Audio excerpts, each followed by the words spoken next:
94% of all dollars exist as digital numbers, not paper. Central banks printed $11 trillion since 2020. Physical cash. Only 8% of that. The rest is pixels. Your wallet is already obsolete. Central banks track cash in circulation. The number keeps falling. Digital transactions hit $7.9 trillion in 2022. Cash withdrawals dropped 40% since 2019. Banks respond by closing ATMs.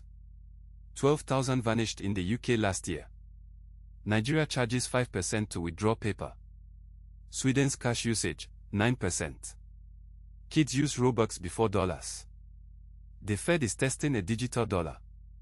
China already deployed the digital yuan to 260 million users. Physical bills cost 12 cents each to print. Digital costs 0.